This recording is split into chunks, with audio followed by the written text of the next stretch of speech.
Flasim për një temë tjetër. Do të kemi pas pak në studio analistin Selatin Rëtkuceri dhe do të flasim për këtë gjuhën që po përdoret në rrjetet sociale.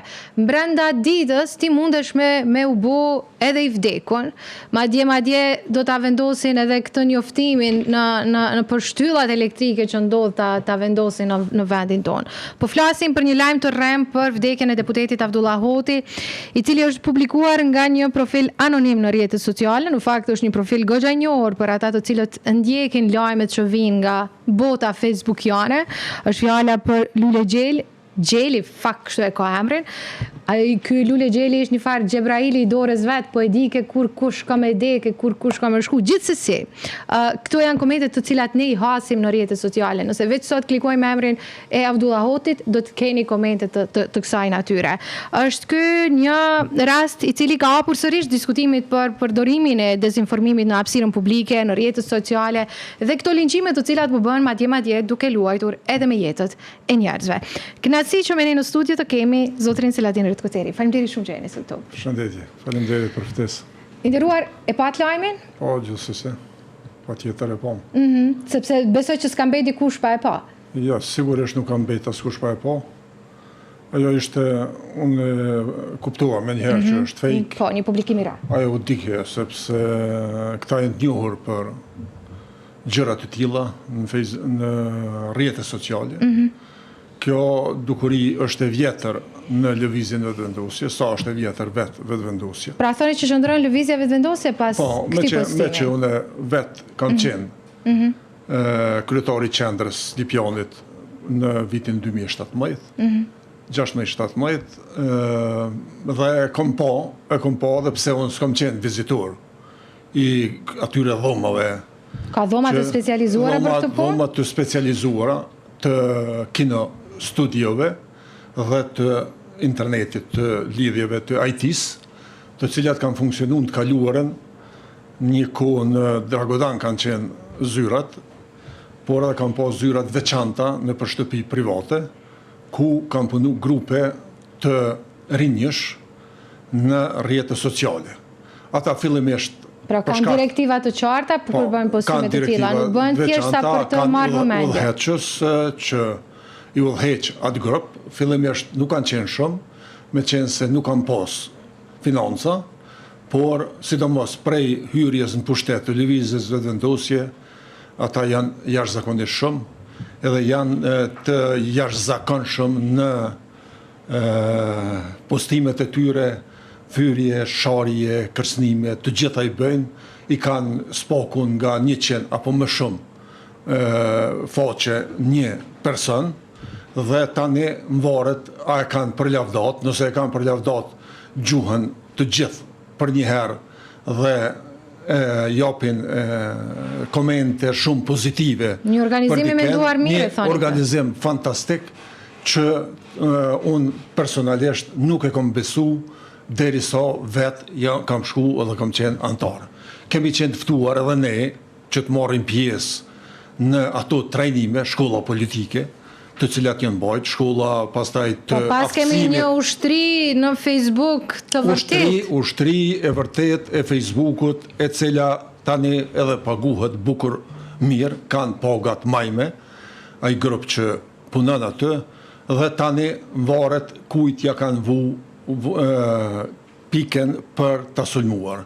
Në këtë rast po shihet që grupit të Abdullah Hotit, Hikmet e Bajramit, Imre Ahmetit, të cilat jam i bindun që në këtë kohë do t'jenë met e sulmit nga kërjet, dhe unë befasohem se si shteti, duke e ditur dhe duke pas paralajmërime të ka hershme të ish antarëve të lëvizjes vetëvendosje, antarëve të Këshillit Përgjithshëm, ndër të cilët kam qenë edhe unë vetë, dhe për çudi edhe pse unë në mosh bukur të shtyr, ftoheshim të marrim pjesë në pra të kinemat e tyre, ku shfaqnin filma të revolucionit kinez, filma të revolucionit francez, filma të kinostudios Shqipëria Re, të regjimeve, të Mao Zedongit, Bjen kjo që është bërë një shpërlarje e trurit të atyre njerëzve që punojnë për ta? Shpërlarje dhe kur sheshe ose hapshe derën rastësisht për të kërkuar diçka,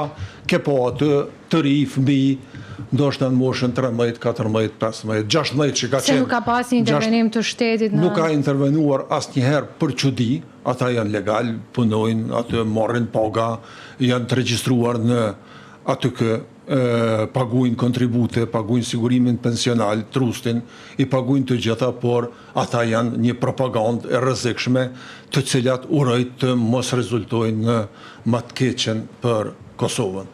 Tani, ju përmendet një grup njerëzish brenda LDK-s të cilët kanë qenë më të zëshmit kundrejt qeverisë së vendit, Hykmeti Bajrami, Abdullah Huti e të tjerët.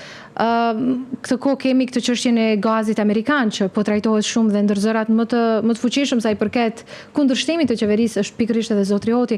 Mund të jetë kjo njëra prej arsyeve për një, të themi, për ndjekje të kësaj natyre të tij, sepse ka postime të vazhdueshme të cilat lidhen me figurën e zotrit Hoti. Me marrëveshjen e Washingtonit, kur e kemi pas zotin Hoti në shtëpinë e bardhë dhe kanë nënshkruar atë aktin e marrëveshjes të njohur për njohje reciproke të Serbisë. Ajo marrëveshje ka qenë më e mira deri në këtë kohë për Republikën e Kosovës dhe pra pasaj ka qenë njohja nga Serbia për Republikën e Kosovës, gazi, zhvillimi i Kosovës, projekte të cilat Kosovën do ta renditëshin në vendet e me zhvillim të lartë ekonomik, por ja që erdhe në pushtet lëvizja vetëvendosje dhe është kundër të gjitha këtyre.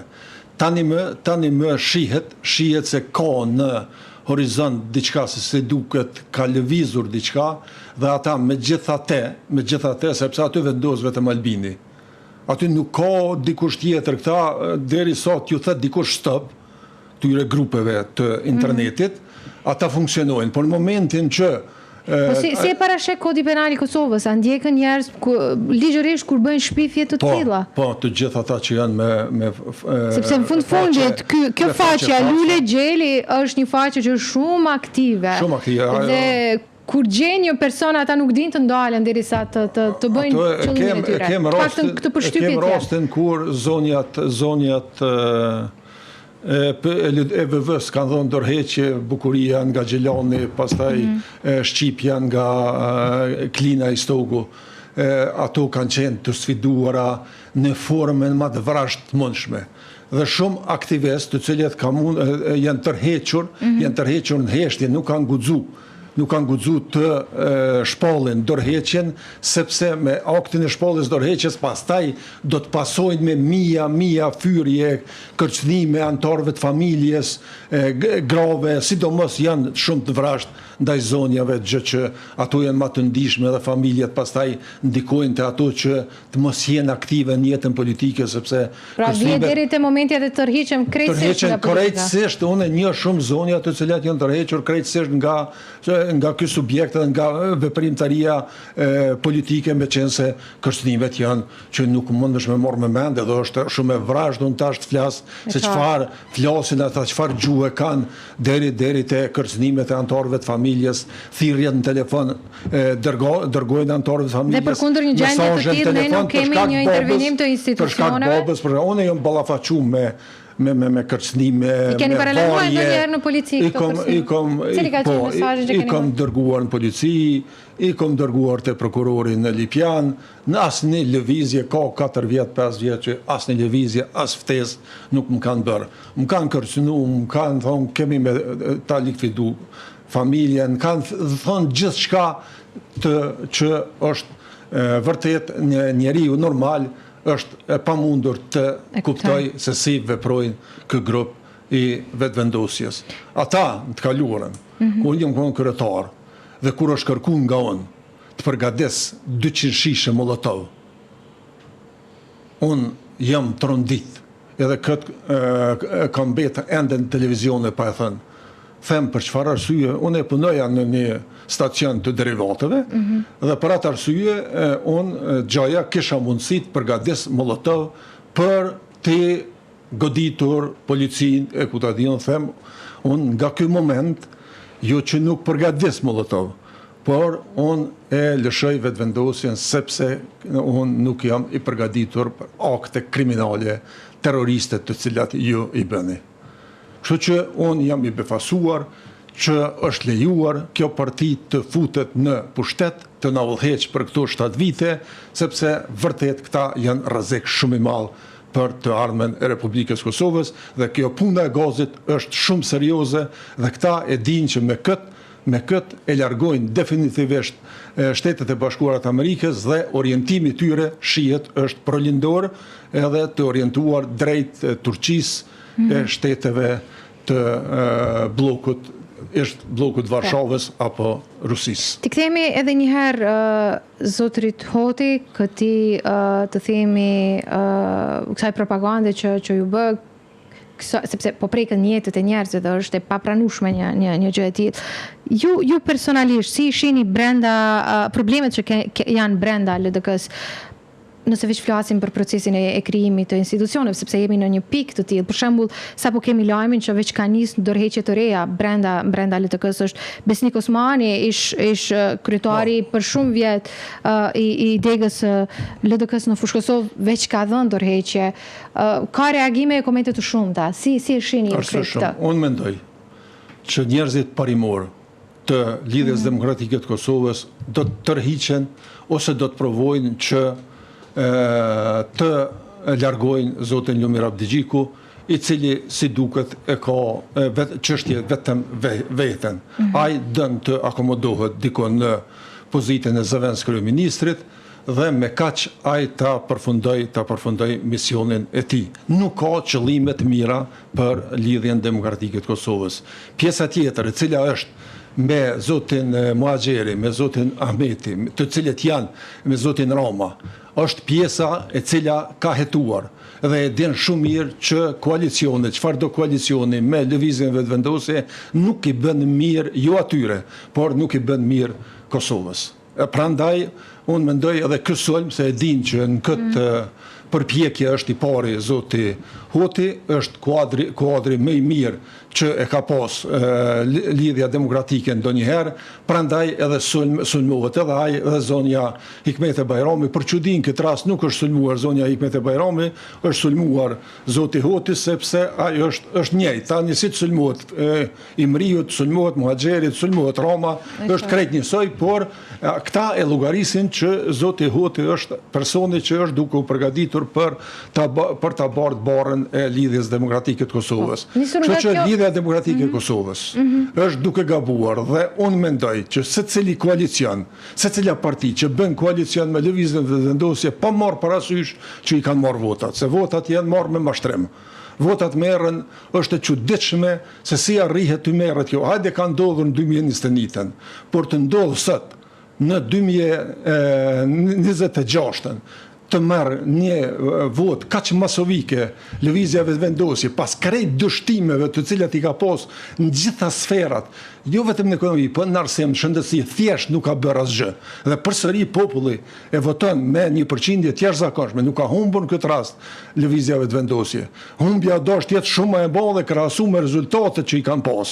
Por ja, ata vërtet kanë fitu, janë 100.000 qytetarë që s'kan dalë në votim, por për me dash me ndrru pushtetin, është dash të ketë më herët lëvizje të tilla edhe Lidhja Demokratike, edhe Partia Demokratike. Sepse ata janë humbësit më të mëdhej. Unë ndëgjoja mbrëm ish presidenten. Ata kanë humbur Lidhja Demokratike, bëjnë hajgare, tallën me 16% që i kanë fitu. Po të bëjnë ndryshimet e duara në atë Këshillin e Përgjithshëm që i kishin më herët dhe ta marrë ky krohu progresiv që s'mendojnë për veti, por mendojnë për Lidhjen Demokratike të Kosovës, unë jam i bindur që Lidhja Demokratike do ta kapte 25%. Po ti bëjnë ndryshimet e duara Partia Demokratike e Kosovës do të arrinin 30%. Dhe në këtë rast krejt këto vota do t'i merrshin lëvizjet vetëvendosje dhe kështu do ta keshin një krah, ata do dilshin parë. Gjithsesi këto zgjedhje, lëvizja vetëvendosje do dilte e para, por në asesi me këtë përqindje që e mori. Kjo është mu për shkak të mosveprimit opozitor dhe të opozitës. Cili do duhet të ishte veprimi opozitës në këto moment? Ne patëm edhe emrin e zotrit Haradinaj si mundësi për Zoti Haradinaj, president, më pas pati një tjetër reagim nga Arjen Gjini Brëm në Klik. Opozita. Zoti Bedri Homza nuk është dashur paraqitet në opinion gentleman dhe të thotë ne nuk kemi vijat kuqe për asnjë subjekt, në këtë rast as për lëvizjen vendosje. Si ka mundësi një kryetar e një subjekti politik opozitor të thotë se nuk ka vijat kuqe për një parti politike që ti e konsideron të rrezikshme për shtetin. Dhe në këtë rast na e pam çka ndodhi në Drenicë. Në 32%, Drenicën kur se mboj mend as zgjedhje lokale që ka qenë në 55%, por e bojkotuan, sepse Drenica nuk e ka dashur lëvizjen vetvendosjen në asnjë lloj koalicioni. Dhe peshojmë tani heshtjen e Partisë Demokratike të Kosovës që nuk deklarohet fare. Çfarë do duhet të veprojmë? Me qenë se populli ka votuar. Çfarë duhet bëjmë? Unë mendoj me qenë se nuk ka metoda tjera, ka metodat rrugës, por unë nuk i preferoj metodat e rrugës që shkarë, këtë dhënë shumë edhe ne veprojmë dhënë shumë të shkarkojmë. Por në këtë rast do t'ishte fat shumë i madh i Kosovës po të emrohej apo të zgjedhet zoti Ramush Haradinaj, sepse nëse ka mbetur diçka të shpëtohet nga kopja, jam i bindun që zoti Ramush Haradinaj do ta pengoj. Sigurisht do të veproj në rastin e gjykatës kushtetuese, sepse tani veç po afrohet mandati kur do të zgjedhen gjyqtarët e gjykatës kushtetuese. E kemi pastaj emrimin e antarëve të AKY-s, që gjithashtu merr pjesë presidenti, rimëkëmbjen e marrëdhënieve me Shtetet e Bashkuara të Amerikës, rikthimin e kërkesës për të antarësuar në Këshillin e Evropës, marrëveshjet ndërkombëtare të cilat tani më veç janë thujse pa afat dhe nëse nuk konstituohet shpejt kuvendi, ne do të humbim qindra miliona euro nga fondet e BE-s. Me pastaj NATO, antarësimin në NATO. Këto të gjitha janë të mundura me Ramush Haradinajin. Dhe unë shpresoj edhe uroj që tjetë një lloj pajtimi që zotin Ramush Haradinaj ta kemi president në mënyrë që të shpëtojmë nga kopja ajo që ka shpëtuar pa u kapur. Për ndryshe gjithçka tjetër, bordet e ndërmarrjeve publike, bordet e kuvendit, bordet e qeverisë, të gjitha janë të kapura nga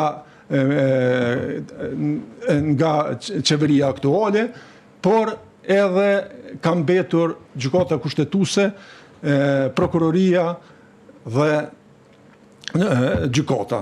Nëse edhe këtu na kapen, atëherë Kosova merr fund.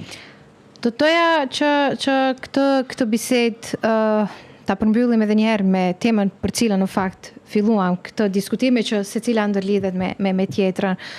Mënyra se si nga rrjetet sociale dëmtohet imazhi dhe madje në një farë forme preket edhe jeta e personave publik, njerëzit të cilët kanë pasur dhe vazhdojnë të kenë një rol të rëndësishëm në aspektet politike dhe jo vetëm në vendin tonë.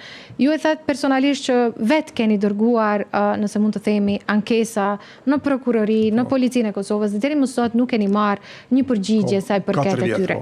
Pikërisht. Asnjë thirrje. Por, përkundër kësaj, ne duhet vazhdojmë të jemi këmbgulës që persona të cilët rrezikojnë mirëqenien tonë në një formë ose tjetër, patjetër t'i lajmërojmë tek institucionet gjyqëse. Pajtoheni me mua me këtë. Po, gjithsesi pajtohem. Unë mendoj që zoti Hoti do të bëj denoncimin më njëherë veç në policitë të Kosovës dhe të veprohet. Ata janë aty, e kanë zyren, edhe shumë lehtë. Nëse dën policia, ata janë në zyre, edhe do dihet mirë, ato kanë 100 nofka të cilat i kanë edhe kineze, e indiane, të gjithë farë emri, kjo fati e paska emrin shqip, por me gjithate aty ka edhe emra kineze dhe emra, do me thonë, gjithë farë, qka ju kujtohet e kanë nga një nofke dhe ata bëjnë veprimet edhe fyrjet më të këqija të mundshme në këtë rast.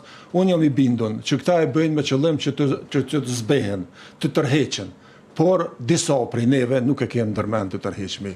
Pa marrë parasysh edhe familjet po na bëjnë presion, që mos delnin në këtë formë publikisht, por unë nuk kam asnjë arsye të frigohem nga partit në Kosovë. Nuk i frigohem as lëvizjes vendosje dhe sot mundem, me ato kapacitetet e mia që i kam, do të denoncoj edhe do të dal në media për të treguar popullit se vërtet jemi në rrezik nga këto çorçe të errta të cilat synim përfundimtar e kanë shkatrimin e shtetësisë. Zotri Retkuceri, faleminderit shumë për kohën që ndatë sot për ne. Më nderë qofshit, ishte kënaqësi.